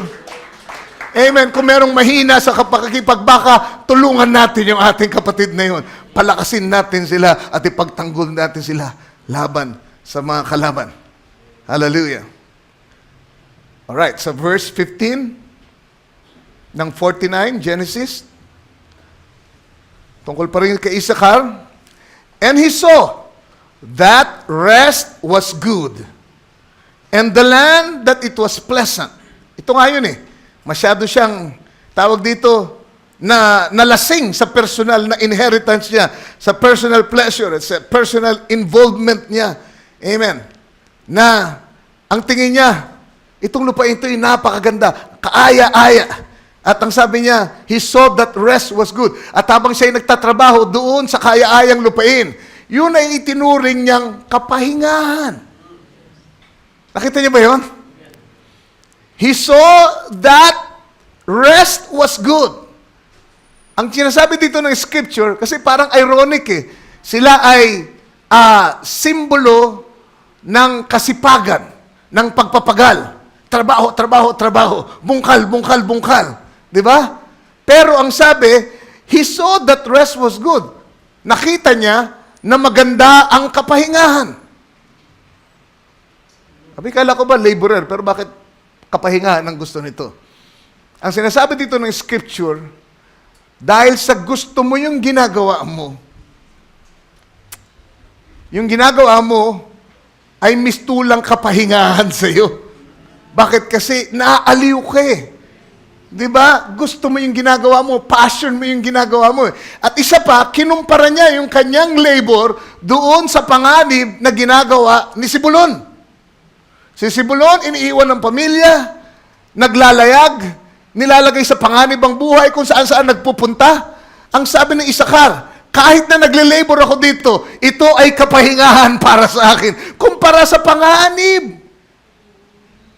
na hinaharap ng tribo ni Sibulon. Naintindihan niyo ba? Minsan, may mga naiinggit sa mga nagpupunta sa iba't ibang bansa. Buti pa sila punta sa... Amen? Abay, kung alam nyo lang, ang panganib niyan. Tuwing sasakay ka sa aeroplano. Tuwing tatawid ka ng dagat at lahat. Amen. Dapat kung kayo ay tinawag ni Lord para mangalaga ng isang church at ito'y palaguin at lahat, kahit gano'ng kahirap yan, ituring nyo na yan ay kapahingahan kumpara dun sa panganib na hinaharap ng mga misyonero. Yun ang ibig sabihin nun. Mistulang kapahingahan ito, kay Isakar. Hallelujah. At ang sabi, and the land that it was pleasant, and bowed his shoulder to bear, and became a servant unto tribute. Yun lang ang naging problema niya. Sobrang napaibig na siya doon sa kanyang lupain. Hindi niya na na-handle yung blessing. Amen. Na nagawa niyang i-compromise ang pananampalataya dahil ang kapalit na ay yung blessing na tinatamasa niya. Naintindihan niyo?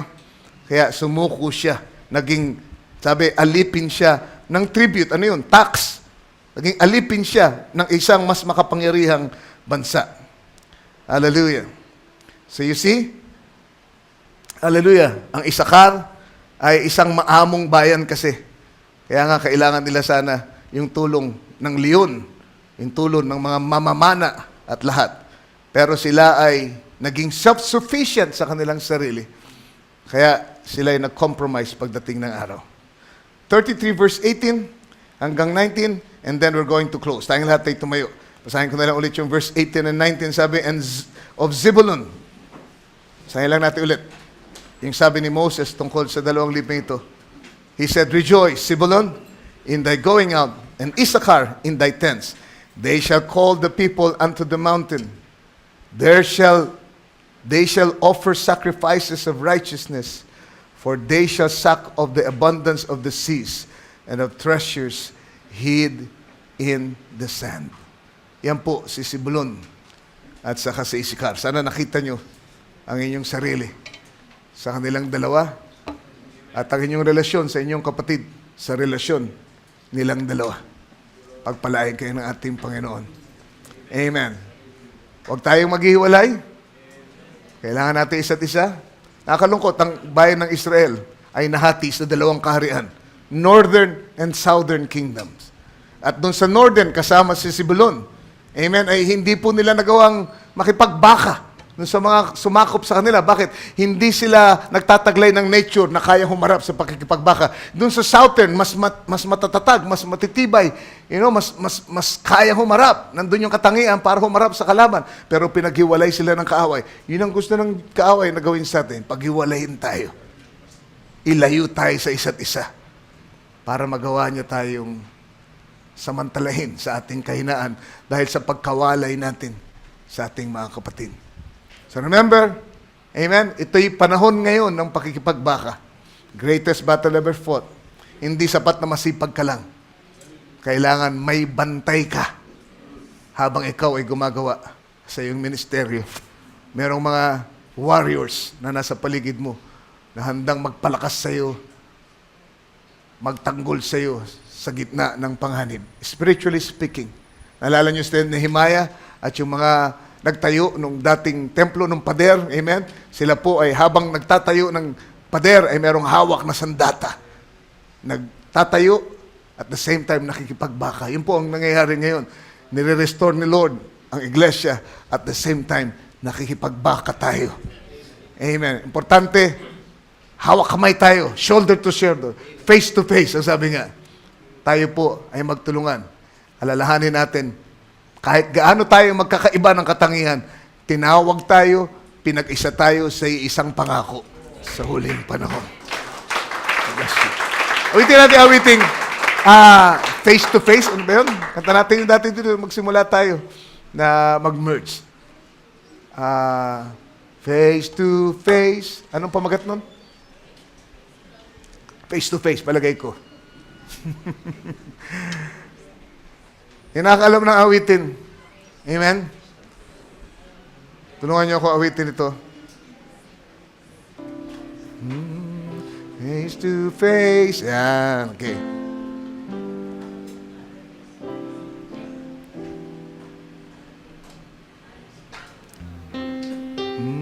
Face to face.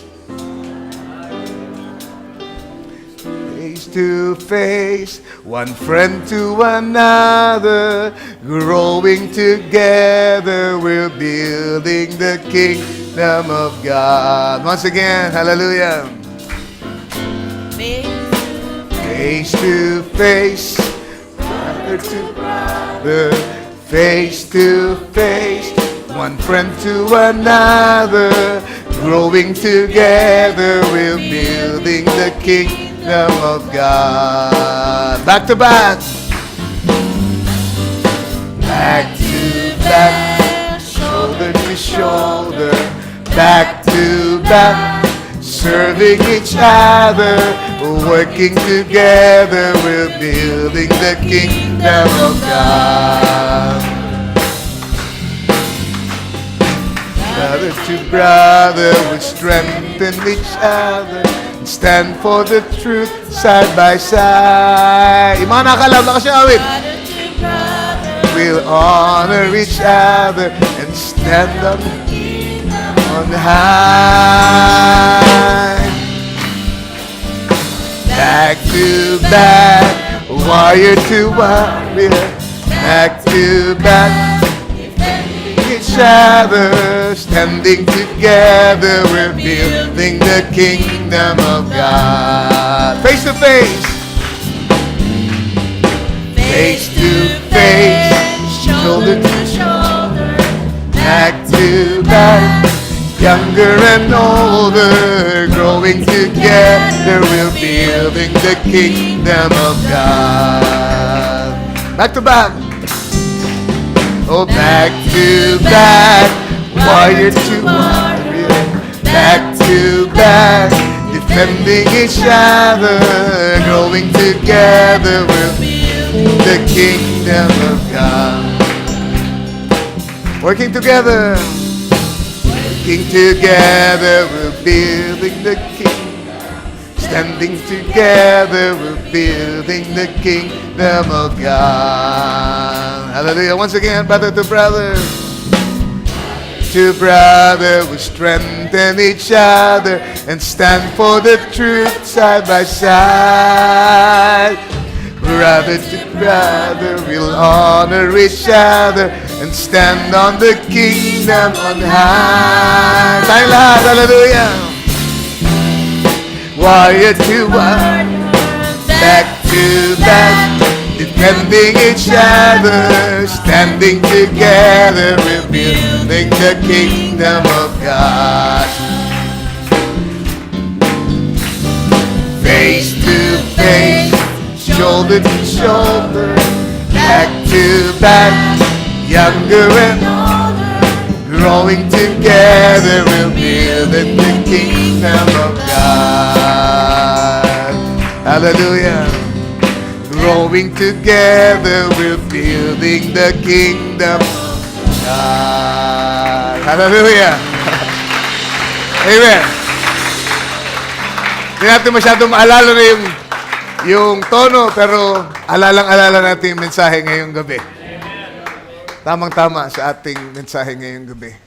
Face to face, back to back, shoulder to shoulder. Amen. Younger and older. Kailangan natin ng isa't isa. Amen. Hindi tayo kompleto nang wala ang isa't isa. Isa ka rin si Bulon. Magkaiba man kayo ng katangian, kayo ay pinag-isa ng pangako at layunin ng ating Panginoon. Hallelujah. Purihin ang ating Panginoon. Hallelujah. Gusto kong tawagin ang ating kapatid. Amen. Brother Rafi, please. Sara mo ating gawain sa pamagitan ng isang panalangin as we, amen. Kung meron ditong special request, taas lang ang kamay. Amen. Kung may special request, amen. At hilingin ko kay Brother Rafi na isama ito sa prayer. Ganun din, isarado natin ang ating gawain ngayong gabi. Brother Rafi, ka dito. God bless you. God bless you. Praise God. Hallelujah. Hallelujah. Purihin ka, Panginoon. Oh God. Hallelujah. Praise your holy name. Makalangit na Ama. Hallelujah. Salamat po. Minsan pa, Lord, salamat sa pinagkaloob mo sa amin sa gabing ito, Panginoon. Spiritual food, Lord Jesus Christ. Salamat, Lord, sa patuloy na pagtuturo sa amin, Lord. Amen. Salamat, Lord Jesus Christ, sa gabay. Salamat, Lord Jesus Christ. Hallelujah. Na kami ay lumago sa iyong presensya, Panginoon. Amen. Pinalago mo kami, Panginoon. Hallelujah. Salamat, Lord. Hallelujah. Yes. Muli, Lord, sa aming sarili, sa bawat isa sa amin, Panginoon, kung ano man ang aming katangian, Lord, Oh, God. Jesus. nawa, Lord, patuloy at patuloy ang unity, Lord, sa bawat isa sa amin, Panginoon. Amen. Magtulungan kami, Lord, sa hirap at ginhawa, Lord. Hallelujah. Oh, God, hallelujah. Nawa kami ay patungo sa rapturing faith, Panginoon. Yes, Lord. Oh, God, ito'y aming dalangin, Lord. Salamat, Lord, pangsamantala sa aming paghiwalay, Panginoon. Oo naman ang Sa aming tahanan, Lord, sa aming mga kapitbahay, hallelujah. Dalangin namin, Lord, sa aming pag-uwi, sa aming mga tahanan, Panginoon, patuloy, Lord, ikaw ang manguna. Patnubay mo, Lord, hallelujah. Palagi ang yung presensya, Panginoon, dinadala namin sa aming mga tahanan, Lord, hallelujah. Hallelujah. Oh, God, kay buti Thank mo, you, Lord, sa amin, Lord. Lord, sa Hallelujah. gabing ito, Panginoon, hallelujah. We love you. Oh, God, hallelujah. Salamat sa lahat, Panginoon, na pinagkaloob mo sa gabing ito, Panginoon. Hallelujah. Ito'y aming dalangin, Lord. Ganon din ang mga may mga problema, Panginoon. Nagtaas ng kamay, Lord. Hallelujah. Ikaw ang nakakaalam, Panginoon. Ikaw ang yes, God the Lord. provider. Hindi ka nagbabago, Panginoon. Hallelujah. yes. Salamat, Lord Jesus Christ. Hallelujah. Father. sa lahat ng ito. In the name of Jesus Christ, we pray. Is a prayer. Amen. Amen. Amen. Hallelujah. God bless you. God bless. Amen. Love you with the love of the Lord. Kabayan tayo sa isa't isa. Palagi kayo ng ating Panginoon.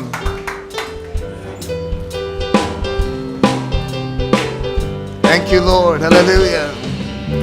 Yes. The love, the Lord. The love of the Lord.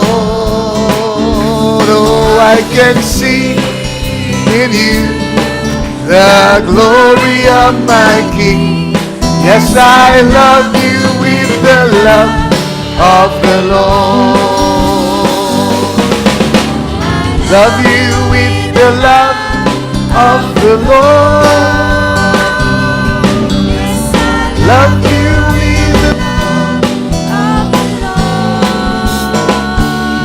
I can see in you the glory of my King. Yes, I love you with the love of the Lord. Oh, to God's changing hand.